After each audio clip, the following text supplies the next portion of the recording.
This podcast is supported by listeners like you. We're grateful for your tax-deductible donation at newthoughtphilly.org or the link in the episode description. A practical prayer is a prayer that works. These discussions between Reverend Bill Marcioni and Carol Lawrence dive into the details of how it works and how to work it. Reverend Bill is a New Thought minister and the author of Practical Prayer for Real Results. Your new life begins with a new thought.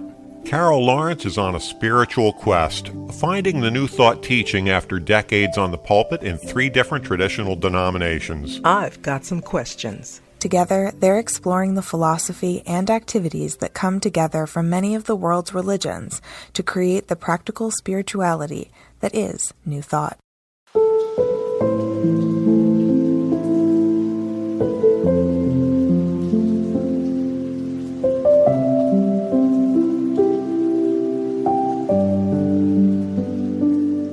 Welcome to the Practical Prayer Podcast. I am Bill Marcioni, flying solo today without Carol Lawrence. She's off doing holiday stuff with family, and I'm taking this opportunity to do a solo episode, kind of giving myself the opportunity to share on some of the things that have come up for me in recent days, and also seeing if I still have the chops left over from when I was on the radio in my younger days, and sitting in front of a microphone by myself and talking for long periods of time just didn't seem like it was a thing. It's much easier to do when there is a group or when there's a partner, somebody to have the conversation with. But we're going to talk about practical prayer in a perspective that it comes up a lot for me in the classes and in the work that I do individually doing prayer sessions with people. Because the process, practical prayer itself, is just ridiculously simple. It is a very simple, very streamlined process. There's 5 steps. And it's really very easy to learn the 5 steps and the additional 2 steps that you use when the 5 steps don't seem like they're going to kind of clear the bar for whatever you're bringing into your experience. So the process is very simple. And in the book, Practical Prayer for Real Results, it only takes a few pages to lay out exactly what the steps in practical prayer are. So simple. Yes, it is very simple. But people point out, yeah, it's simple, but it's not easy. And that is correct. It is not easy. There are a few really, really important things about transforming your life using prayer, especially using practical prayer, where you're not turning your attention to some force outside of yourself and begging for a favor. This is all an inside job. This is all an infinite creative power that dwells within. And it's not always easy to turn away from our problems and turn toward the solution and invite something new and different into our experience.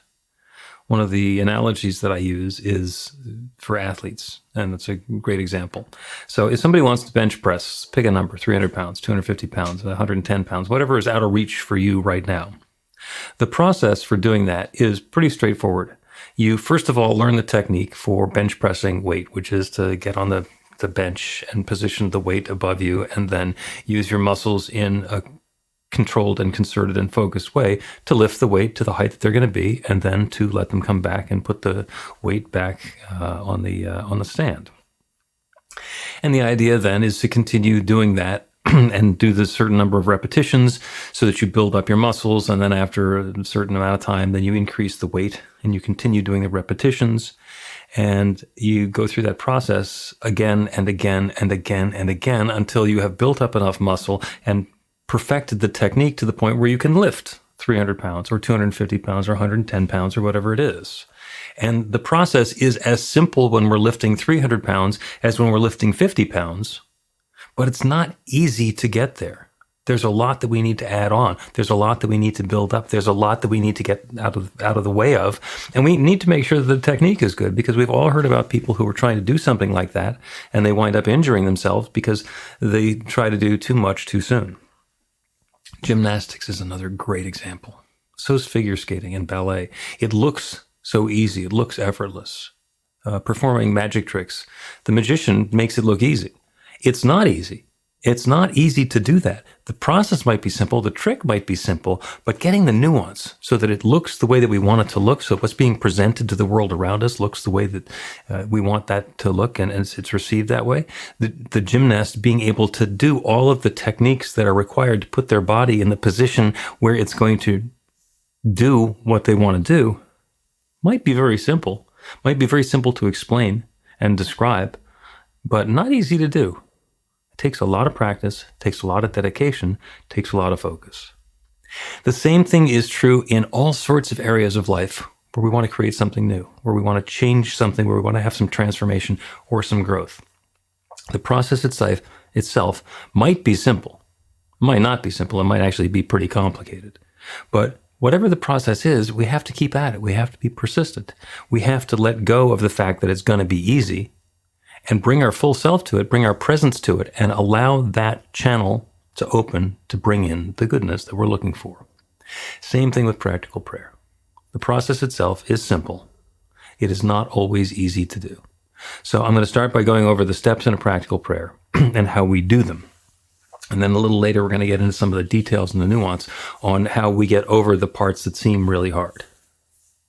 The first step in a practical prayer is recognition, where we turn our attention to the awareness of that infinite creative power that creates everything.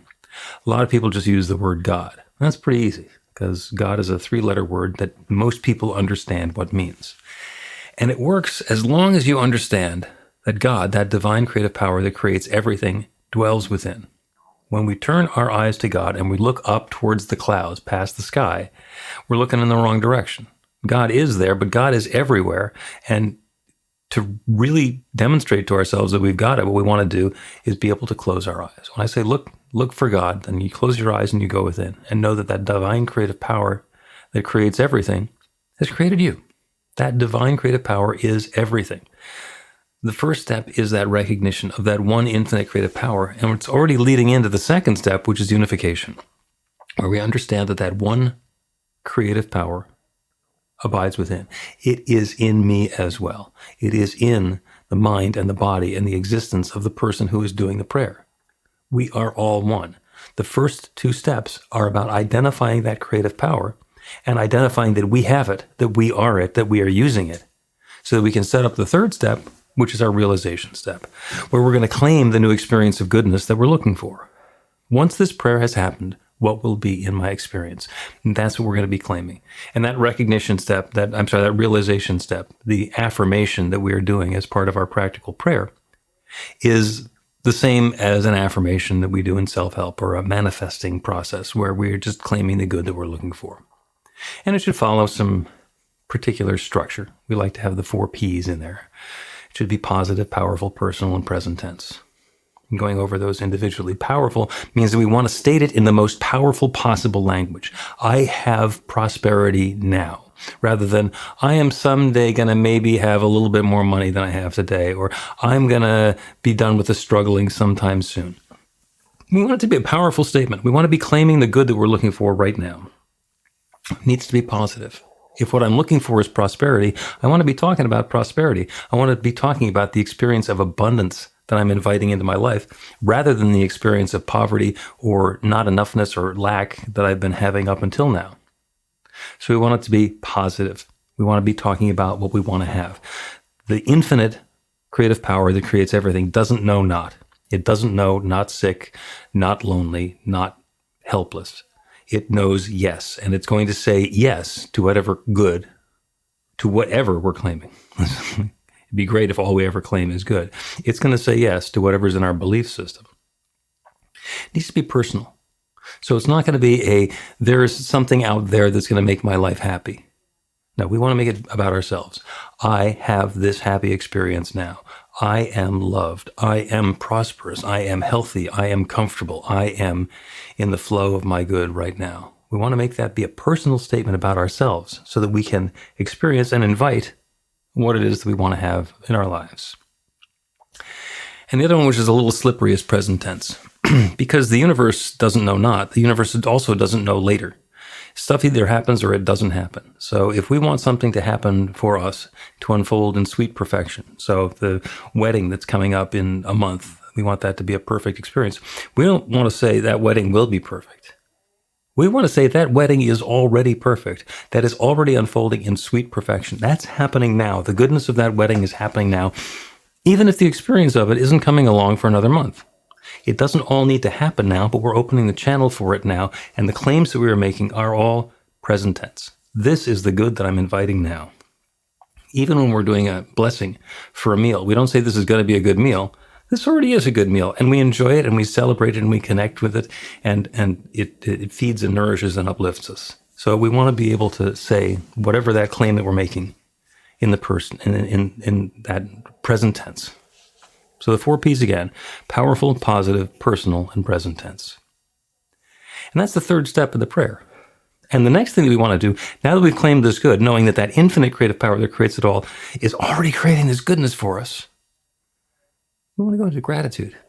Thankful for this wonderful goodness that's already happening. This thing that I have defined and explained and described in my prayer, the claim that I have put upon that infinite creative power, I know it's already creating this. So what else to feel but thanks? So thankful, so grateful, so deeply, deeply grateful for the good that's already happening. So the next to last step in the prayer is about that feeling of gratitude, being thankful for the good that's already showing up in our lives. And once we've expressed our gratitude, the last step in the prayer is release. This is not something that uses our willpower. This is not something that we are creating in our own minds. There's an infinite creative power that is creating this. And once we have set that creative power into motion, we let it go.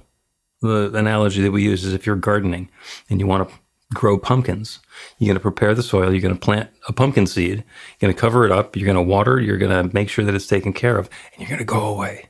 You're going to release it. You're going to let it go. You're not going to go back and dig up the pumpkin seed and make sure that it's growing properly. In the same way that we're not going to go back and check and make sure that the infinite is growing whatever it is that we want to be growing in our lives. We're going to let it go, know that it's happening, and be able to move on. So those are the 5 basic steps in a practical prayer. Recognition, unification, realization, gratitude, and release. And there are 2 extra steps in there. If you get to the end of the realization step, if you say the affirmation where you say, I'm prosperous, and the little voice in the back of your head says, nah, I've seen the bank balance. Prosperous is not something that has anything to do with me. That's doubt speaking. And some people think that that's an expression or an example of failure. It is not. When our doubt speaks up, it's actually showing us what we believe. So in the case where we make a claim on that infinite power that creates everything, I am prosperous, I am loving, I am healthy, I am comfortable. And the voice comes in and says, yeah, but you still can't get off the couch and walk. Or, yeah, but you can't do this. Or, yeah, but this is a problem. That's the voice that's telling us what we actually believe. And at that point, what we want to do is identify that that doubt has no power of itself. That doubt is the shadow showing up that's blocking the light. There's something in the way of that divine light of goodness that we have been talking about that's keeping it from showing up in our lives. And it's that doubt or disbelief. So what we want to do in the next step in the prayer, that first R, is we want to refute that. This idea that I can't have prosperity, that I can't live in a life of abundance, is completely untrue. This is an infinitely abundant universe, and all the good that's available everywhere is available to me, and I am claiming my good right now. And that repetition of that realization step, that repetition of the affirmation, is the extra, that extra second R. So if we come up with doubt, we want to refute whatever it is that's making us doubt that the good is available to us, and then we want to reaffirm the good that we're claiming. And once we've done that affirmation again, we get to go into the gratitude step and the release. And if the doubt comes up again, then we go through the refutation and the reaffirmation again, and we can continue going through that cycle as many times as is necessary to clear our consciousness, to get rid of the doubt, or to convince us that we're praying for something that's way past what we can possibly believe. So in addition to being therapeutic, where we're creating a newness in our lives, where we're changing our experience, it's also diagnostic. A practical prayer is showing us what our belief system actually holds, because as you've probably heard, it's done unto you as you believe. Not the way that you want to believe, not the way that you think, not the way that you say, not the way that your bossy mind is trying to push things around, as you believe. So if we understand that we are asking for something that we don't actually believe, then it becomes pretty clear that what we're going to get is not what we're asking for, but what we actually believe that we're going to get, what we believe that we deserve. So with that information, we are able to fine-tune the prayer, tweak the realization or the affirmation that we're doing, or understand that we need to go back and work on our belief system a little bit so we can claim the good that we've been saying that we want to have in our lives. In any case, the last two steps that we end with are gratitude and the release step. And as I started by talking about in this episode, this is very simple. That process is very simple. It took me a few minutes to explain the whole process. It is not easy, especially when the stuff that we are praying for, the things that we want to change in our lives, seem like they're big. So let's take a break. And when we continue, we'll talk about how we deal with the big stuff and make it more manageable. Learn to put practical prayer to work in your life. The steps are simple to learn and let you begin to get real results to create the life of your dreams immediately. Reverend Bill Marcione's widely acclaimed book, Practical Prayer for Real Results, gives you a clear summary of the New Thought principles behind practical prayer and the series of easy-to-understand steps found in the most effective prayers from religions and spiritual practices all over the world and throughout history. Practical prayer is not a replacement for your religion or practice. It's a technique to make the work you do in consciousness even more effective. The book includes 40 prayers on various topics that you can adapt as needed and use as your own.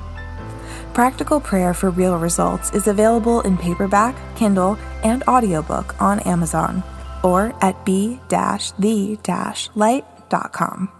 That's b-the-light.com.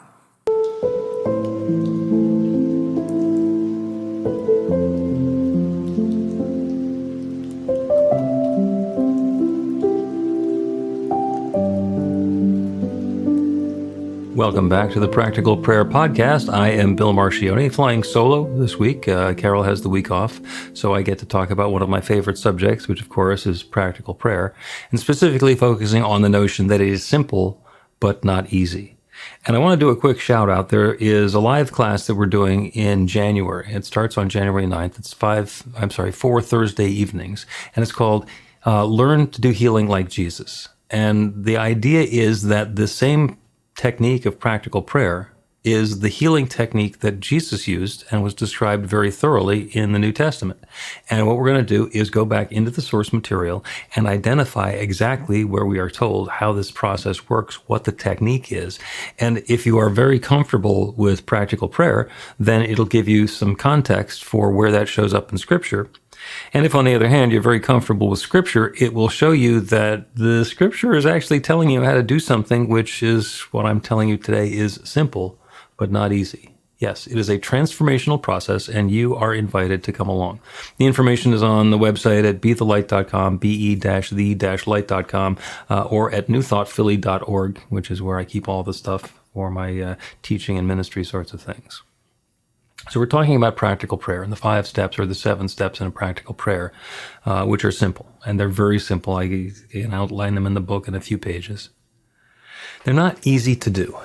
And the reason they were not easy to do is you kind of alluded to when I was talking about that it's a 5-step process, except when we have doubt, in which case it becomes a 7-step process or a 9-step process, because when the doubt shows up, we have to refute whatever the doubt is and then go back to the affirmation. And if it shows up again, then we get to repeat the process by refuting and reclaiming the affirmation.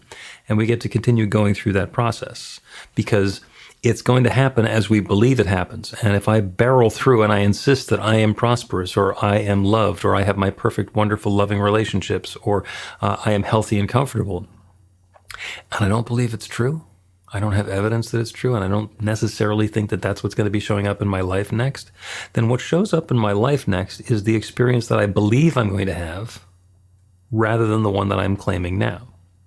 So the process for identifying that is built into the prayer by allowing ourselves to listen to that still small voice that says, yeah, but I'm not sure that's going to happen.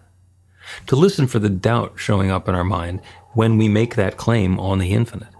Because it's one infinite creative power. It's one divine presence. It's one love that's sharing itself as everything. It is just as easy for the infinite to create a life of harmony and uplift and love and connection and peace and joy for us as anything else. And if we're not experiencing that, and we are wanting to invite that infinite creative power to change the experience that we're having and bring in something new, We first need to change our thinking about it. We need to believe that it's possible. We need to open ourselves up to that possibility and bring in something new. Now, in a lot of cases, that's going to involve changing some of the activities that we've had. If we have always been doing the same thing and we've been always getting the same result, maybe what we want to do is change what we've been doing to invite a different result. It is possible that as I make the claim for I am prosperous, and simultaneously I spend more money than I earn, and I keep on making commitments for financial obligations that I can't possibly keep up with under the current circumstances, I can claim all the prosperity and abundance in the world that I want to, and it's not going to work because I'm not behaving in accordance with that. One of the points that I've often made on the Practical Prayer podcast is that when we are having an experience of lack or insufficiency, our immediate thought is, I need to make more money. What possibly we want to do is change our circumstances so that we need less money, so we're using less money. If we are living within our means, if the income and the finances and the financial support that's available is enough to meet our needs and some excess, that's all that's required. There are people who are spending millions of dollars a month to support their lifestyle, and they could probably get by with a very reduced lifestyle, which is not going to impact them that much and require an awful lot less money. Now, if they've got a couple of $1 million a month to spend, then have at it. There's no critique or judgment about that. But it's not like that level of spending is necessarily going to be required to live a happy life. Same thing with us. There might be a different way of doing this. There might be a different way of approaching this. There might be a different way of sharing our gifts in such a way that we can bring that goodness into our lives. I met a fellow once he was living in a slum, and he was strung out on drugs and alcohol, and all he wanted to have happen is he wanted everything to be better. He wanted to be clean and sober. He wanted to live a life of luxury. He wanted to be on yachts and private airplanes and mansions and just be living the high life. And he really didn't feel like going out and earning all of that stuff and having those jobs. But he knew that there was a possibility that was open to him. So he set the intention for the transformation to come along. And he said, whatever it takes for this to happen, I'm doing it. And his family came and plucked him out of there and sent him to rehab and got him cleaned up. And so he was no longer addicted and he was no longer drinking. He was sober. And the family had a sailboat in the Caribbean, so they brought him down. So he's sailing around the Caribbean on the sailboat, being taken care of. And it was a pretty nice lifestyle. And he's realizing, hey, this is what I was talking about. It has nothing to do with what I had in mind. I thought I was going to be the captain of my own ship, but it doesn't matter. I just assumed be on somebody else's ship. And he'd been living in New York, and he moved back to New York, and he wound up meeting somebody who, an investment banker, very, very wealthy, with a luxurious house out on the eastern end of Long Island in the Hamptons. The guy was looking for a caretaker, an assistant, personal valet type, somebody who would take care of the house when he wasn't there, make sure that the kids got back and forth to school, etc. And he wound up living in those mansions on the Upper East Side of Manhattan and in the Hamptons, and taking the helicopter and the limo back and forth and living this life of complete luxury without having to be the person who was funding that lifestyle. Somebody else was paying for it and was very grateful to have him there to take care of the things that he was doing. It fit perfectly for the idea that he had. There were some things that he got to let go of along the way. It was not his house. He was not completely in control of that, and he was okay with that. He gave up the life of addiction and alcoholism, and he was okay with that too. It was a transformation in his lifestyle, but he was ready to let it go. And the point isn't that you have to go work as a valet or a nanny for somebody else. The point is that there is transformation that's possible for all of us in our own way, without necessarily being the way that we would describe or define or explain or specify it if we were doing that on our own. Which brings us to the fifth P. And this is the one that actually happens before we get into the prayer. It's a fifth and a sixth P. The first of the spares, the pre-prayer P's. The one is a purpose statement. Before we do a prayer, we need to be very clear about what the purpose of the prayer is. Once this prayer has worked, what will my life experience be? What will the transformation look like? How will I describe that to other people? The purpose of the prayer is what sets up the prayer. Because if I just go barrel into a prayer, having an experience that I've been having, going, yeah, I kind of know what I mean, and I want it to be better, and I kind of know what I mean, we're not clear. It's like doing a prayer to say, I want to have money, or doing a prayer that says, I want to be happy. Seems like it would be fine. And if you think about yourself right now, you have some money. It might not be as much as you would require to live the lifestyle that you want to have, but you have some money. Same thing with happiness. Even people who are miserable have some happiness. And praying for happiness is like going on to Amazon.com and putting in an order for something nice and committing yourself to be okay with whatever it is that shows up. It's not going to be your nice. You need to identify what it is that you want to be bringing into your life. You need to know what the purpose of your prayer is. Once that order shows up, what does it look like? What does it smell like? What does it feel like? How does it fit? All those things. We need to identify what the success metric is. And that's the first P. That's the purpose of the prayer. And the second P is the pivot. We have been having an experience up until now, and we are aware that we want to have a different experience instead. So we need to be able to shift, to turn our attention, our awareness, and our consciousness away from the experience that we've been having so we can open it up to something new. What is that new experience that I want to have? We get to turn away from the darkness and turn toward the light. What is that new experience that I'm going to be inviting in? And then we get to go through the practical prayer process of recognition, unification, realization, gratitude, and release to invite that new experience into our lives. And the amazing thing is that it works.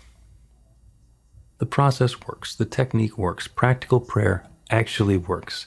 And there are lots and lots and lots of people who have stories of prayer working in their lives. And you can have that too. It is a very, very simple process that anybody can do. It is not necessarily easy to do, but it is very simple. So we're going to take another break, and then what I'm going to do is I'm going to do a practical prayer on each of us being able to overcome whatever those challenges are to step up our lives into a practical prayer practice that's working even better.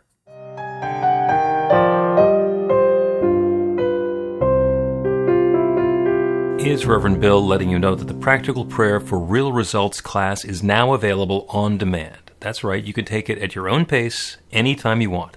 All of the information is at BeTheLight.com. That's B-the-light.com. You know where to find that stuff. The class is 5 lessons, broken down into 18 modules, and you can take them at whatever pace is comfortable for you. As you work through the process, it starts out with the theory, goes into the practice, there are experiential activities and exercises, and at the end of the program, you will wind up with an understanding of how practical prayer works, and a practical prayer for yourself that will work to create transformation in your life. And as you know, it works for everything.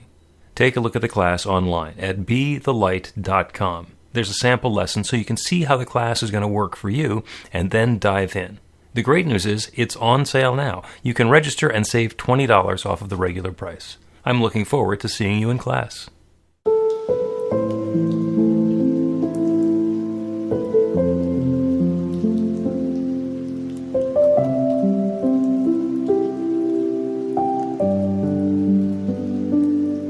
Welcome back to the Practical Prayer Podcast. I'm Bill Marcioni, running solo today. Carol Lawrence has the day off, so I have the opportunity to talk about practical prayer and to do a practical prayer on my own.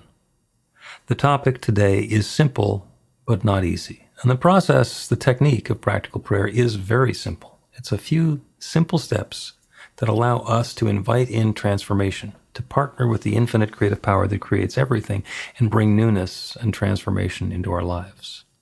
Before we do the prayer, we need to set the intention for that which we wish to bring into our lives. That's the purpose of the prayer. And in some cases, we get to look at what we've been experiencing up until now and turn away from that so we can turn to the newness that we are inviting in. Sometimes the unhappy experiences that we've had are clues and guidance and a nudge in the direction that we want to be moving. So we allow that experience to give us a pivot, to let us turn to that new experience that we are inviting in. And once we have that purpose in mind, we turn our attention to that infinite creative power, that one divine presence, that one love that creates everything. We call it spirit or God or nature. We call it the Big Bang.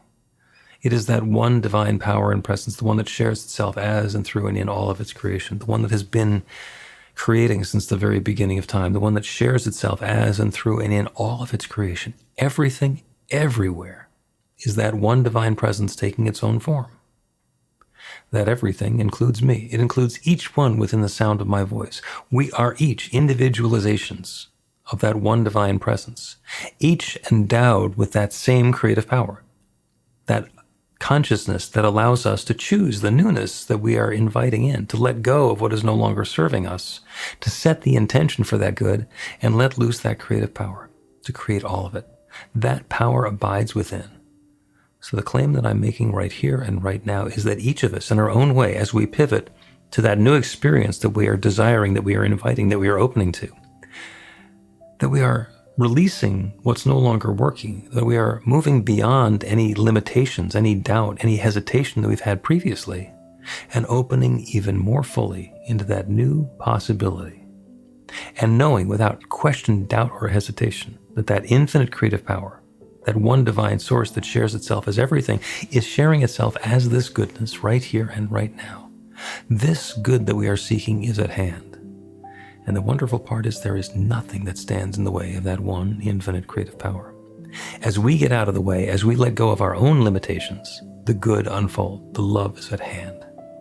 The stories are even now beginning to be told about all of this goodness coming about. And I'm so grateful for it.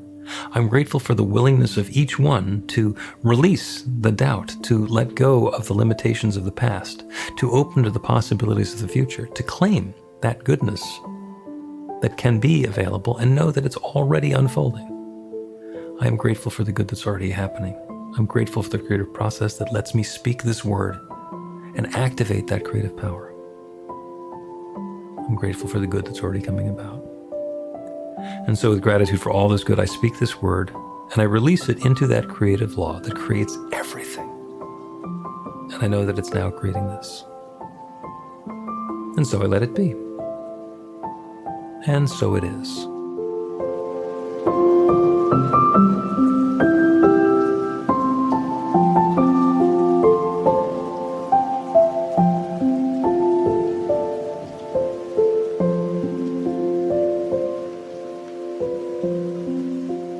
The Practical Prayer Podcast with Reverend Bill Marcioni and Carol Lawrence is a production of BeTheLight.com. be-the-light.com, where you can find more information about practical prayer for real results. Our theme is by Music of Wisdom. You can learn about the spiritual community of New Thought Philadelphia with daily guided meditations, Weekly celebrations of spirit, and Reverend Bill's classes in practical spirituality at newthoughtphilly.org.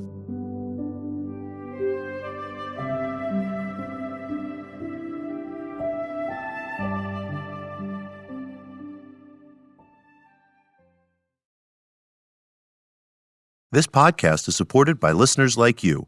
We're grateful for your tax-deductible donation at newthoughtphilly.org or the link in the episode description.